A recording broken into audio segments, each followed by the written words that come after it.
I met a gypsy.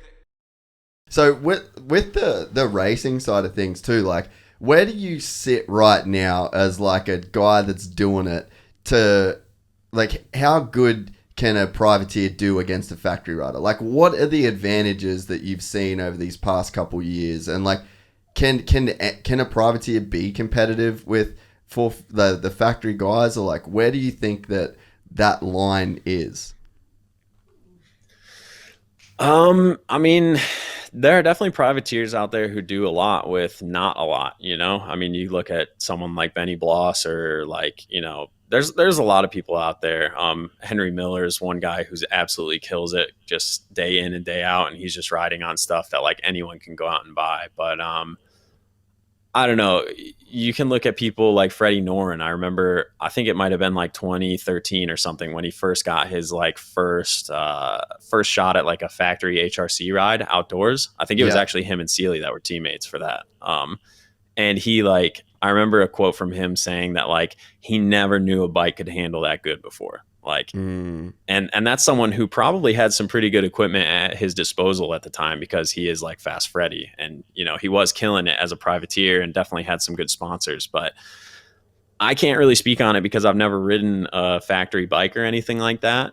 But I have to imagine not only just physically how much better the bike is, but also what that does for you mentally. Like just the confidence that you have going into a section has got to be insane. And just the fact that you have like people that are, um, kind of banking on your success, which has actually kind of, in a way, like is something that I've been feeling lately, the past couple of years with the YouTube channel, is because normally before it was just like, if I didn't make it into the main, it was just whatever, like bummer, I'll come back out Mm. next weekend. But now it's like, if It's I like know I'm forced not in the spot that I accountability. need to be in, yeah, it's like there's going to be 100,000 people who are like wanting me to make the main, just as bad or maybe more than I actually want to make the main. And it's like, I want to do it for them too, not just for me. So I'm assuming if you are on a factory bike and everything, like there's got to be a lot of that same feeling with, I mean, I can only imagine what it feels like to have Mitch Payton like dissecting every move that you make out on the track and, making sure that you're staying in line. So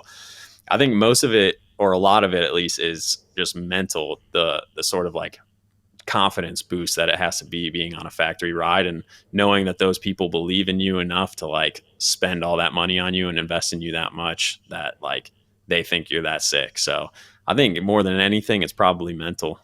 Mm. Is there a difference, or like, what's the gap feel like in a pro national pit between like the privateers and then the factory team? Because to be honest, like I only ever worked with factory teams, and I don't think I ever even really thought about like privateers. As fucked up as that kind of sounds, I does it mean, feel I like think you that nailed as it a right there. I privateer? don't know if I don't know if anything else needs to be said, to be honest. Yeah, that's kind of what it feels like. You're just kind of like, if you show up in a moto van at a pro national, they pretty much just look over in the crappiest little corner of the lot and they're like, yeah, I think you can fit your van back in there. It's a little muddy, but you'll be all right. Like it's pretty shitty, to be honest, but that's just part of the gnarliness of the sport. And if anything, it kind of makes people want to support privateers a little bit more. So, I mean, it sucks for sure, but like at the end of the day, you just got to deal with it. Like, I don't know. What do you think that there needs to be like a movement towards like upping the living standard of a privateer, essentially? It's kind of tough. I mean, like at the end of the day, we don't like owe anything to privateers. I think the biggest thing that privateers can do is market themselves a little bit more. A lot of my friends who are privateers, and even me, I mean, I'm guilty of it for before I started the YouTube channel, but I was really doing nothing to add value to myself. I would show up just in a van with my bike in the back, and I would park over in the corner, and I had like 1,500 Instagram followers. Like no one even knew that I was at the race before I did the whole YouTube thing. So that's why I push so hard. Like I'm trying to get my best friend Jerry Robin into it. I'm trying to get a bunch of people who I believe that they have the ability to do way bigger things than they're doing. They just need to market themselves a little bit more, and like it will pay off immediately. I mean, it paid off for me, and I'm not even as fast as someone like Jerry Robin is. So I really try and harp on it. Like, I can't even say it enough how privateers need to just start marketing themselves a little bit better, add value to themselves so that companies will then value them and start to give them things. And, people will just help out generally more. And maybe they won't find themselves, over in no man's land in the pro pits. Yeah, I mean, dude, honestly, that's probably the best possible answer that you could give. And coming from somebody like you that has like actually walked the walk and not just kind of that there is a thing where, like from my end, I can definitely be I can definitely say like, you know what, we probably should do like more to advertise privateers. There should probably be more broadcast opportunities for privateers in terms of, like there's a point where I'm a realist in terms of what does well. Like, you want to highlight the top dudes, you want to, give the people what they're kind of coming for. But I feel like when you're the people that are running the sport, I think that, you sort of do owe everybody in the sport their chance to shine. It's not like we need to give participation awards out essentially, but it's like without, you can't just have a gate that only has factory guys on it. Otherwise, there'd be 12 dudes that do every race. So I think there's definitely things that can be done from like the promotional side of the sport and the people within the industry. But what you said is like the right now, we're not living in a perfect world. If the sport does nothing else for us, your answer is the answer for what the average dude needs to do. Yeah, and I mean, you are right. There's probably things that, the promoters and stuff could be doing to help a little bit more, but like it's it starts at the roots, like how many people are trying to be professional motocross racers, like the split between the factory guys and the privateer guys. I mean, there's a couple tiers of privateer guys for sure. There's like the tier 1 guys who are like, just on the cusp of making it in, and there's maybe like 10 of them.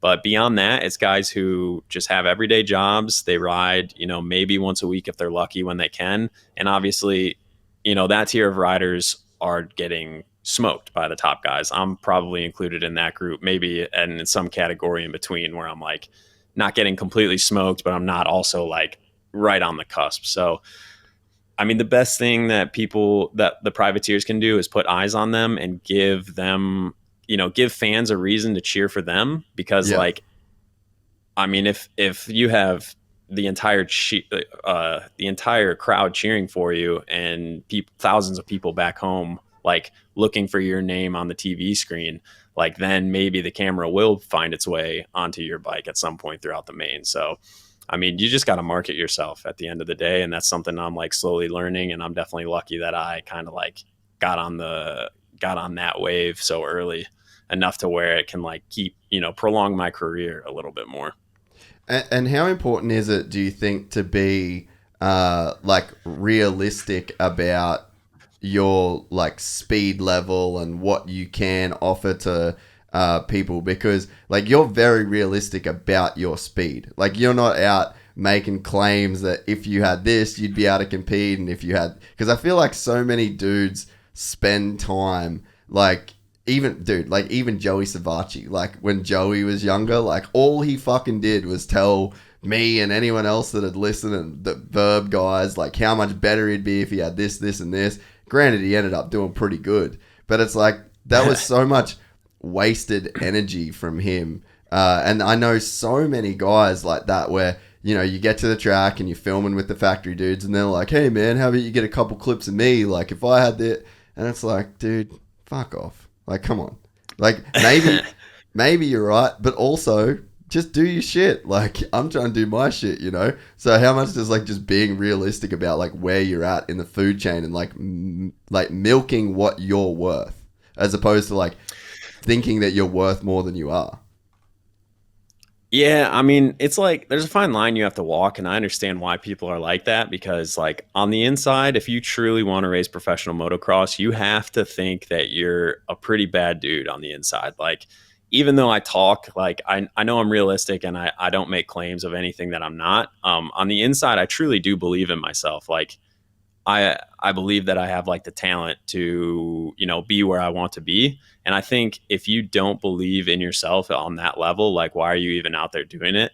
You know, up front with people, I'm very like level headed, and I know like where I'm at right now. And I don't try and like act like I'm anything that I'm not. But, you know, like back in the day when like right before I kind of went to college, like I would battle with Aaron Plessinger or dudes like that all the time. Like, and in some cases I would like beat them, and like to go and see what they have done. Like, you have to believe in yourself. Whether you decide to, you know, display that for everyone else to see, that's your choice. And like at the end of the day, you just need to be putting in the work behind the scenes. And it doesn't really matter what you say, as long as you're putting in the work and believing in yourself and you make it happen.